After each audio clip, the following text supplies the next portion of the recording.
नमस्कार दोस्तों, स्वागत है आपका इस फायर के क्लासरूम में। अपन आज बात करेंगे फायर सर्विस में कंट्रोल रूम और वाशरूम। कंट्रोल रूम और वाशरूम के बारे में चर्चा करेंगे। किस प्रकार से कंट्रोल रूम कार्य करता है और किस प्रकार से वाशरूम कार्य करता है, इसके बारे में विस्तार से अपन चर्चा करते हैं। अब देखो, कंट्रोल रूम के वाशरूम के बारे में अपन ने पिछले वीडियो के अंदर, पिछले टॉपिक के अंदर रीड कर लिया था, लेकिन कंट्रोल रूम का अभी नहीं किया है। तो क्या है कंट्रोल रूम और वाशरूम, थोड़ा बता देते हैं। आपस में जुड़े हुए रहते हैं, एक दूसरे की हेल्प के लिए रहते हैं। वाशरूम हमेशा कंट्रोल रूम की हेल्प करता है, और जब श्रेणियों के रूप में जुड़कर एक कंट्रोल रूम के रूप की तरह कार्य करता है। अब देखिए कंट्रोल रूम, एक मिनट आप थोड़ा देखिए। कंट्रोल रूम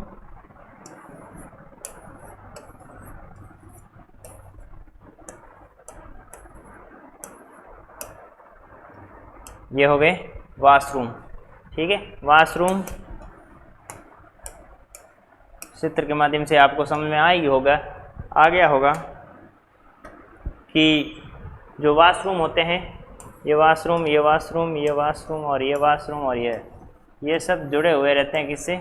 कंट्रोल रूम के अंदर जुड़े हुए रहते हैं, कंट्रोल रूम से अटैच रहते हैं। और किसी भी परिस्थिति के अंदर कंट्रोल रूम क्या है, वाशरूम को जो उनको आवश्यकताओं की पूर्ति करता है, उनको जो साज सामान की आवश्यकता होती है उनको पूर्ति करता है। कौन करता है? ये करता है कंट्रोल रूम। किसको करता है? वाशरूम को। वाशरूम छोटी छोटी चौकियों के रूप में, छोटे छोटे स्तरों के रूप में अब डिवाइड किया रहता है, परंतु कंट्रोल रूम ऊपर का हेड एक ही होता है। वाशरूम में भी कर्मचारी लगा रहता है, जो कॉल्स मोबाइल कर्मचारी के नाम से जाना जाता था, जो कि स्थानीय भाषा का जानकार होता है। स्थानीय भाषा मतलब उस क्षेत्र में बोली जाने वाली भाषा। जब कभी भी यदि बाहर का व्यक्ति होगा, उनको स्थानीय भाषा का नॉलेज नहीं होगा, तो कॉल करके मारवाड़ी भाषा के अंदर बात करेंगे, तो सामने वाला जो कंट्रोल रूमर है उनको मारवाड़ी भाषा यदि नहीं आ रही है, समझ में नहीं आ रही है, तो वो कॉल करके क्या जवाब देगा? क्योंकि स्थानीय भाषा को जानकार होना जरूरी है। जो कंट्रोल रूम और वाशरूम में बैठने वाला व्यक्ति हो, उनको ये जरूरी होता है कि वो स्थानीय भाषा का जानकार होना चाहिए। भाषा का जानकार होना चाहिए। कौन? जो कंट्रोल रूम के अंदर या वाशरूम के अंदर बैठने वाला व्यक्ति है, जो स्थानीय भाषा का जानकार होना आवश्यक है। ये उनके महत्वपूर्ण बिंदु है, ये महत्वपूर्ण तथ्य है कि वो स्थानीय भाषा का जानकार होना चाहिए। ये था कंट्रोल रूम और वाशरूम के बारे में कि स्थानीय किस प्रकार से जानकार वो होना चाहिए। अब देखो इसमें कंट्रोल रूम अब कुछ साज सामान होते हैं जो कि कंट्रोल रूम और वाशरूम में दोनों होते हैं। अपन ने उपकरणों के बारे में तो पहले पढ़ लिया। उपकरण या दस्तावेज, उपकरण छोड़ो, दस्तावेज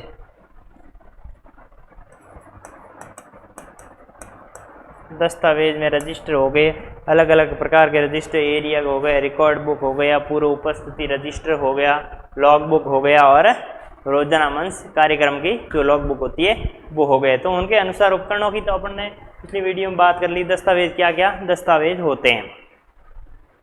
अब अपन बात करते हैं वाशरूम के बारे में। वाशरूम में कौन कौन से आवश्यक उपकरण होते हैं। आवश्यक उपकरणों के अनुसार उनको दो भागों में बांटा गया, दो भागों में विभाजित किया गया है कंट्रोल की, उनके कंट्रोल रूम और वाशरूम के कार्यों की सूची के अनुसार एवं उनके उपयोग में आने वाले उपकरणों के अनुसार उनको दो भागों में बांटा गया है।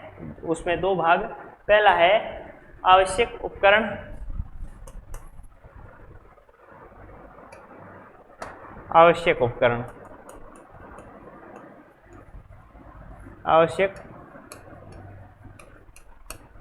पहला आवश्यक उपकरण और दूसरा हो गया पूरक उपकरण।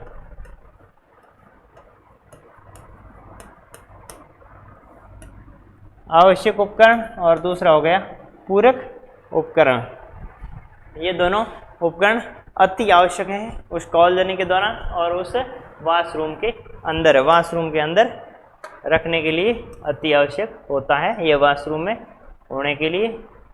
तो ये है आपस में जुड़े होते हैं आवश्यक उपकरण। दूसरे पूरक उपकरण, ये पूरक और दोनों आपस में जुड़े रहते हैं और आवश्यक उपकरणों में कुछ उपकरण आते हैं और पूर्व में भी आते हैं। तो आवश्यक उपकरण वे उपकरण जो आग देने के लिए अति आवश्यक होते हैं, जिनको बुझाने के लिए उनकी विशेष सहायता ली जाती है और विशेष उनका बुझाने के दौरान योगदान होता है, और उनको यदि फैलने के दौरान भी योगदान माने तो भी वह आवश्यक उपकरण कहता है। पूरक उपकरण ऐसे उपकरण जिनकी आवश्यकता कभी कभार होती है, तो महती आवश्यकता होती है, लेकिन नॉर्मली इनकी आवश्यकता कम के बराबर न के बराबर रहती है। तो इनको देखते हुए इन्हें कंट्रोल वॉशरूम ने जो फायर वॉशरूम है इनको दो भागों में बांट गया। नंबर 1 आवश्यक उपकरण, नंबर 2 पूरक उपकरण। ठीक है, दो भागों में इनको विभक्त कर दिया है आवश्यक उपकरणों और पूरक उपकरणों में। आवश्यक उपकरण अति आवश्यक कार्य के लिए आग देने, जैसे स्ट्रीट लाइट है, फॉक्स लाइट है, मेन लाइट है, और उपकरण होते हैं जो पूरक उपकरण जो इतनी आवश्यकता नहीं होती हैं। तो इनके अंदर क्या क्या उपकरण होते हैं, कौन कौन से आवश्यक थे और कौन कौन से आवश्यक नहीं है, और किनका क्या उपयोग है वो अपन बात करते हैं। इसमें कौन सा होता है, किस प्रकार से ये कार्य करता है, किस प्रकार से वो कार्य करता है, इसके बारे में अपन विस्तार से एक एक जो उपकरण होते हैं उन उपकरणों के बारे में बात करते हैं, उस उपकरणों की चर्चा करते हैं। अब देखो उस उपकरण, पहला आता है आवश्यक उपकरण। आवश्यक उपकरण, आवश्यक उपकरण सबसे पहले है control desk. Control desk, number 2 घड़ी एवं calendar, number 3 street light, number 4 automatic fire alarm, bell house, access telephone line, mobiling lines, telephone directory और running call switch. Running call switch ये क्या होते हैं, उनके अंदर रहते हैं, मौजूद रहते हैं। आवश्यक उपकरणों के अनुसार किसमें लगे रहते हैं, तो यहाँ वॉशरूम के अंदर लगे रहते हैं।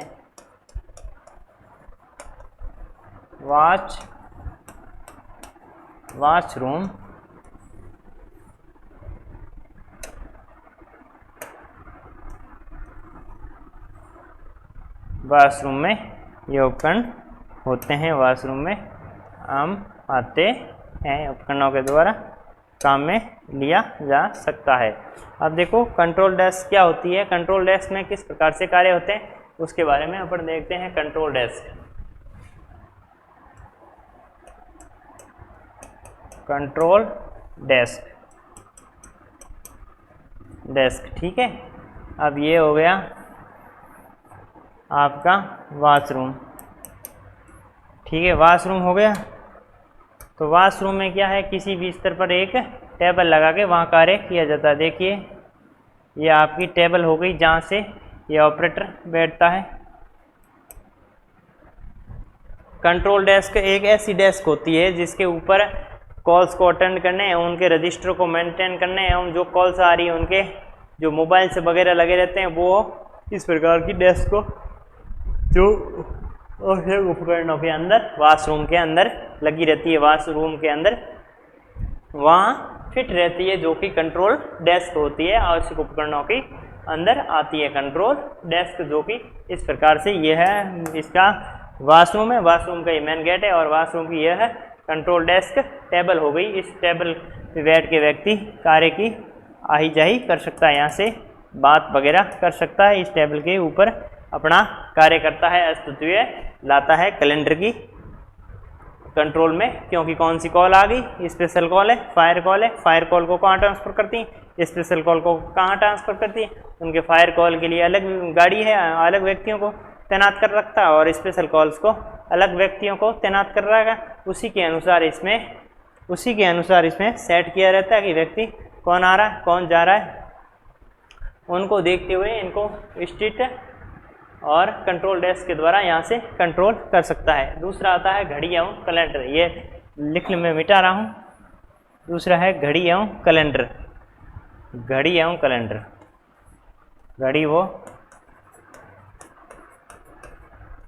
कैलेंडर। अब घड़ी का काम क्या है, वॉशरूम के अंदर आप यदि कर घड़ी का क्या कार्य है, तो घड़ी का इस प्रकार से कार्य है कि जब कभी भी फायर की गाड़ी वहाँ से निकलती है और वापस आती है तो उनका टाइम नोट किया जाता है, समय को नोट किया जाता है। समय को नोट करने के लिए वहाँ घड़ी होना आवश्यक है, समय को नोट करना। समय को नोट करना। आगजनी के दौरान कितना समय लगा?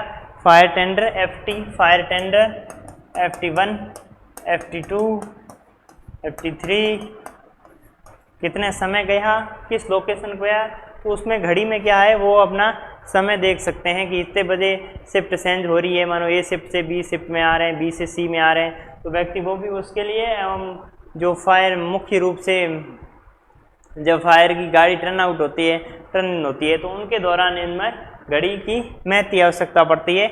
उन आवश्यकताओं को देखते हुए उसके आवश्यक उपकरणों के अंदर घड़ी को डाला गया है, घड़ी को उसके अंदर रखा गया है। दूसरा आता है कैलेंडर। कैलेंडर का भी काम वही है, क्योंकि कैलेंडर हमेशा तारीख बता, तो तारीख की महत्व की आवश्यकता होती है कि उस तारीख को FT1 इतने बजे वहाँ गया, उस तारीख को FT1 इतने बजे वहाँ गया, वहाँ इतने समय तक फायर फाइटिंग किया और कर्मचारियों के विभाजन के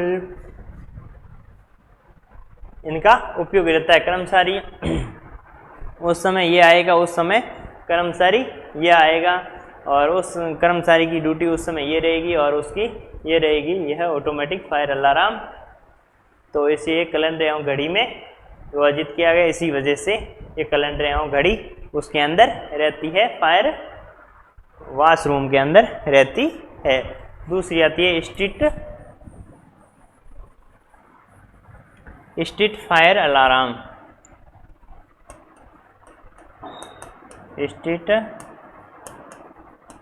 स्ट्रीट फायर अलार्म।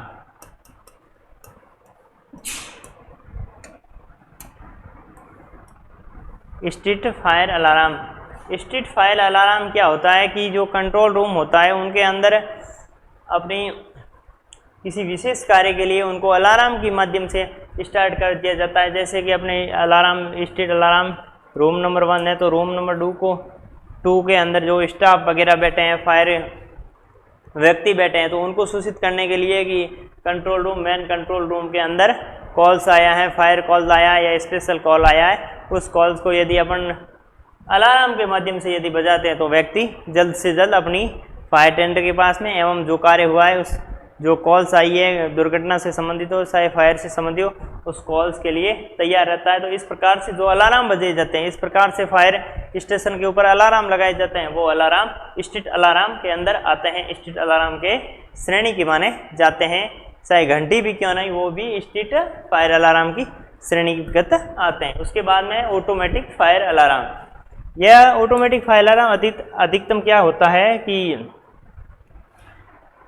बड़ी बड़ी कंपनियों के अंदर लगे रहते हैं, कंपनियों के रूमों के अंदर लगे रहते हैं।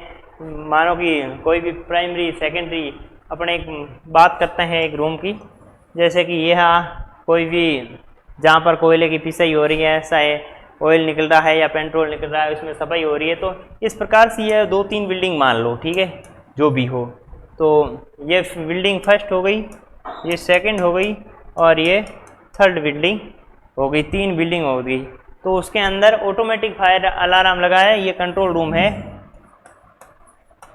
Control room. तो क्या है, उसके द्वारा जो सूचना प्राप्त होती है, इसके द्वारा कंट्रोल रूम में आती है यहाँ, तो क्या है, वो फायर ऑटोमेटिक फायर अलार्म की जो लाइन होती है, ऑटोमेटिक फायर अलार्म की जो लाइन होती है, उस लाइन के माध्यम से यहाँ सूचना पहुँच जाती है और यहाँ जो कर्मचारी होते हैं उनको मौजूद के ऑटोमेटिक फायर अलार्म की घंटी बज रही है और वहाँ पर नुकसान होने की संभावना है, वहाँ पर नुकसान ज़्यादा हो गया है एवं अपने को फायर फाइटिंग करना है, उसके लिए ऑटोमेटिक फायर अलार्म कंट्रोलर के द्वारा वहाँ बुझाने के लिए उपयोग में किया जा सकता है कि वहाँ से जल्द पहुँचे। दूसरा आता है हाउस बेल। उसी तरह भी house bell, street fire alarm automatic की तरह हाउस बेल के माध्यम से भी सूचना का संकेत प्राप्त करने के लिए हाउस बेल का उपयोग किया जाता है, हाउस बेल का उपयोग में लिया जाता है, जिससे कि व्यक्तियों को सूचित कर सके। एक्सचेंज टेलीफोन की लाइन भी इसी होनी चाहिए, जो कि एक रूम से दूसरे रूम में सूचना और इंटरकॉम की तरह टेलीफोन सुविधा उसके अंदर होनी चाहिए। और मोबाइल बोर्ड, जो मोबाइल वगैरह और वॉकी टॉकी चैट होता है, मोबाइल से वॉकी टॉकी चैट, इस प्रकार के वॉकी टॉकी चैट होता है।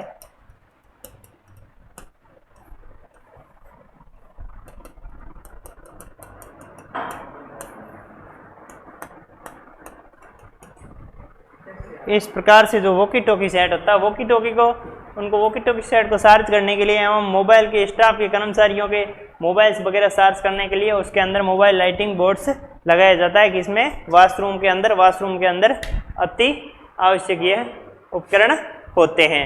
उसके बाद में आता है टेलीफोन डायरेक्टरी। टेलीफोन के द्वारा एक टेलीफोन से दूसरी टेलीफोन, दूसरे से तीसरे, तीसरे से चौथे, इनको जोड़ने के लिए टेलीफोन डायरेक्टरी का उपयोग भी उन्हें आवश्यक उपकरणों की सूची में रखा जाता है। आवश्यक उपकरणों की सूची में हो जाते हैं, उपयोग में आ जाते हैं। उसके बाद में रनिंग कॉल स्विच, वहाँ भी वो भी लगा रहता है जिससे कि किसी कॉल्स को स्विप और डायरेक्ट और इस प्रकार से वहाँ पर कॉल्स को एक स्थान से दूसरे, दूसरे तीसरे, तीसरे से यहाँ पर एक, तो उसमें क्या है वॉशरूम के अंदर ये सुविधा होनी चाहिए जिससे कि दूसरे व्यक्तियों को जो एक रूम से दूसरे रूम में, दूसरे डिपार्टमेंट में यदि उसके अंदर ही जुड़े हुए हो तो क्या है इन कॉल्स के द्वारा उनको सूचना प्राप्त हो जाती है, सूचना मिल जाती है जिससे कि वो हो वहाँ पर जल्द से जल्द पहुँच जाते हैं। तो ये हो गए अपने आवश्यक उपकरणों की सूची में। आवश्यक उपकरण जो अपन ने पढ़ लिए, कंट्रोल डेस्क क्या होती है इसके बारे में पूर्ण चर्चा हो गई, और घड़ी एवं कैलेंडर ये थोड़ा ध्यान रखना कौन कौन से होते हैं ताकि क्या है कभी भी प्रश्न आ जाए निम्नलिखित में से कौन सा वॉशरूम या कंट्रोल रूम का आवश्यक उपकरण नहीं है। पूर्व उपकरण है तो आवश्यक उपकरण नहीं है, तो उसमें से यदि एक होगा तो नहीं है। तो ये थोड़ा आप अपनी जो फेयर कॉपी है उसके अंदर बढ़िया ढंग से बना के इनको याद कर लेना। स्ट्रीट कंट्रोल डेस्क घड़ी हो गया, street fire alarm, automatic fire alarm, house bell, exchange telephone, mobiling board, telephone directory और रनिंग कॉल स्विच, ये क्या है आवश्यक उपकरण है। यह वॉशरूम के अंदर होने चाहिए, वॉशरूम के इसके अंदर होने चाहिए ताकि क्या है उनकी महती आवश्यकता रहती है और उपयोग करते हैं। दूसरा आ गया इसमें, दूसरा आता है पूरक उपकरण। पूरक उपकरण से मतलब है कि आवश्यकता न होने हो तो भी इनको रखा जाता है, उनको उस श्रेणी में सेट किया जाता है। इनकी ज़्यादा आवश्यकता नहीं है पर भी वहाँ पर इनको रख के, इसमें क्या है ये थोड़े दिए हुए पॉइंट है, ये थोड़ा विशेषकर याद कर लेना कौन कौन से हैं। ये रटने वाला ही बिंदु है, इनको आप पॉइंट टू पॉइंट बना। एक इनकावरी बेल्स होती है, ठीक है। एक टर्न आउट, जो गाड़ी की टर्न और आउट होती है, टर्न आउट होती है, एक स्थान से दूसरे स्थान जाती है, जैसे fire station to fire station, fire station to fire fighting location, fire fighting turn out. तो ये क्या है इनके बीच की जो टर्न आउट की क्षमता है, कितने बजे कॉल आई और कितने बजे होगी। तो इस प्रकार से ये आवश्यक उपकरण उसके अंदर लगे रहते हैं, उनमें लाते हैं, उपयोग करते हैं। तीसरा हो गया अल्टरनेट लाइट। अल्टरनेट लाइट से मतलब कि इस प्रकार की लाइट होती है जो कि आवश्यकता पड़ने पर, जैसे कि सर्च लाइट वगैरह, फॉग लाइट, सर्च लाइट किस प्रकार की होती है, सर्च लाइट, सर्च लाइट,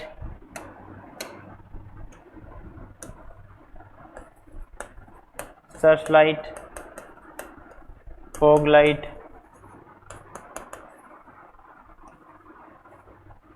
ठीक है। सर्च लाइट हो गई, फॉग लाइट हो गई, तो सर्च लाइट है, फॉग लाइट है, इस प्रकार से एक और ये अल्टरनेटिव होती है। कभी कभार इसकी आवश्यकता पड़ने पर अल्टरनेटिव लाइट्स, इसकी आवश्यकता पड़ने पर इसको यूज़ किया जाता है एवं आवश्यकता नहीं पड़ने पर इसको यूज में नहीं लिया जाता है। इस प्रकार की जो लाइट्स होती है वो अल्टरनेटिव लाइट्स के अंदर आती है, अल्टरनेटिव लाइट में जुड़ जाती है। वो इतनी आवश्यकता नहीं होने पर भी इनको यूज करना। Traffic light controller, traffic light में क्या मतलब है कि जहाँ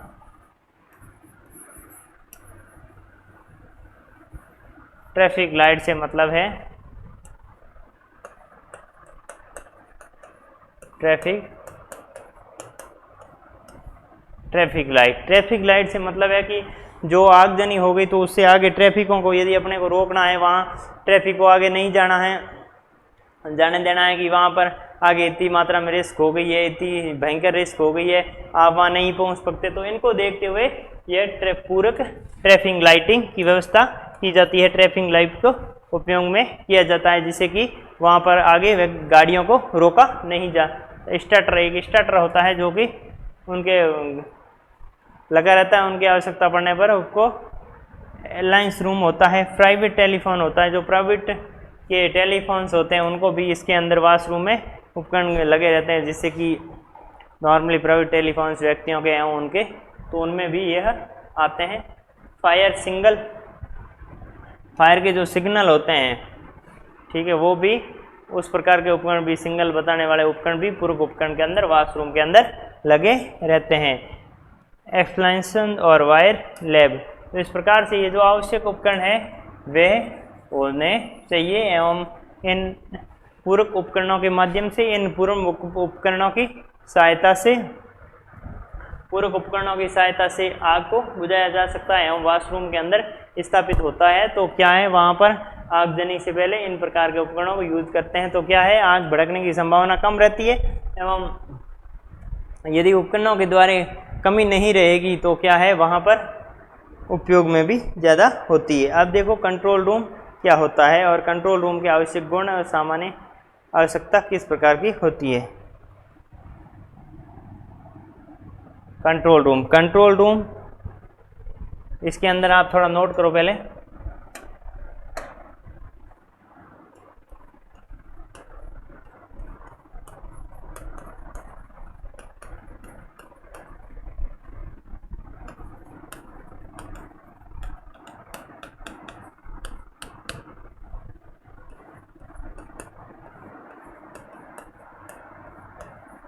जुड़े हुए रहते हैं।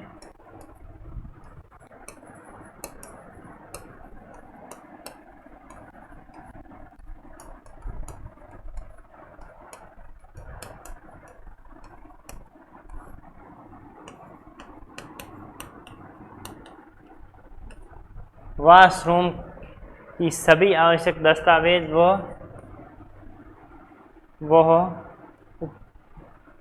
उपकरण इस कंट्रोल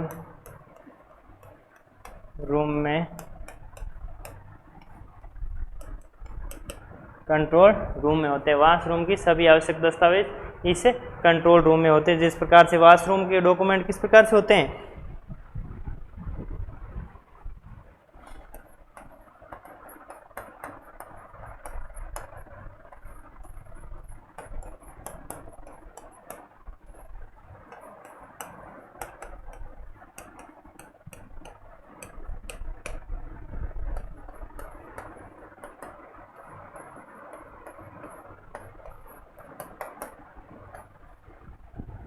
और इसके अंदर एक व्यक्ति बैठता है।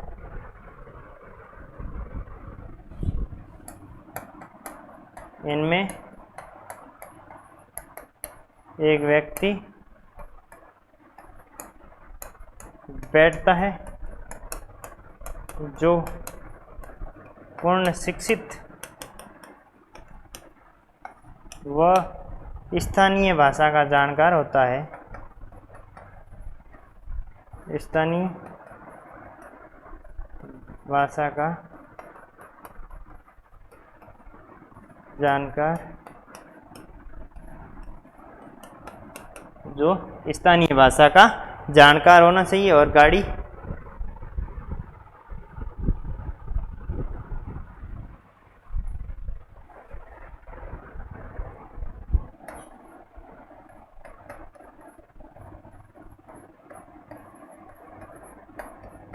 की पूर्ण सूचना बोर्ड पर अंकित होनी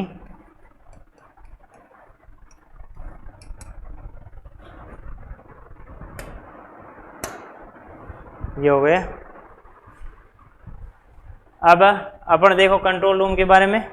अब कंट्रोल रूम क्या है, ये कंट्रोल रूम वॉशरूम से जुड़े हुए रहते हैं। कंट्रोल रूम वॉशरूम से जुड़े रहते हैं और वॉशरूम कंट्रोल रूम से जुड़े रहते हैं। दोनों की जो भी आवश्यकता होती है उनके आपस में आदान प्रदान किया जाता है। एवं नंबर 2, वॉशरूम की सभी दस्तावेज, जिस प्रकार से वॉशरूम में अपन दस्तावेज पढ़े थे, दस्तावेज जो पूर्व निर्धारित दस्तावेज थे, अग्निशमन से संबंधित एरिया से, मैप से थे और लॉग बुक से थे, वो सभी दस्तावेज इस कंट्रोल रूम के अंदर होते हैं। ये आप नोट कर लेना, दस्तावेज भी इसके अंदर मौजूद रहते हैं। जिस प्रकार से कंट्रोल रूम के अंदर दूसरा है उपकरण,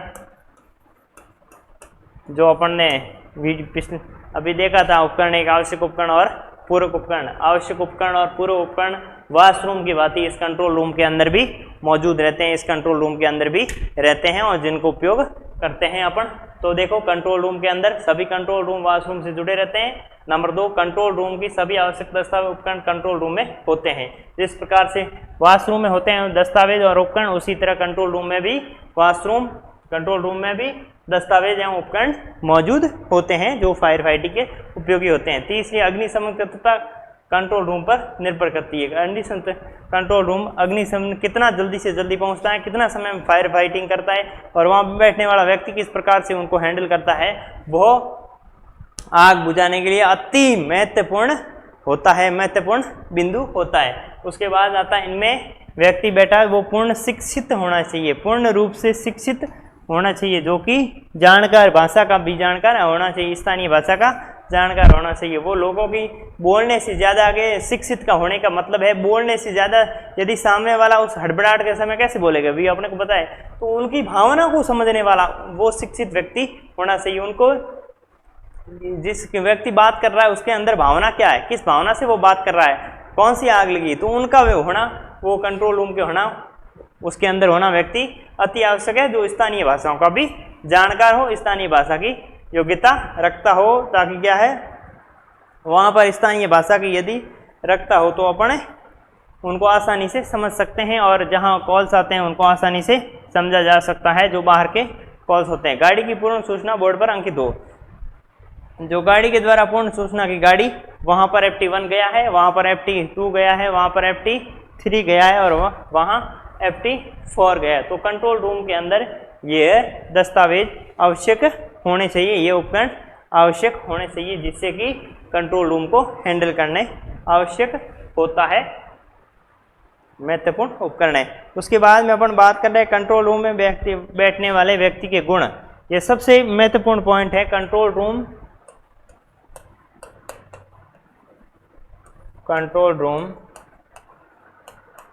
में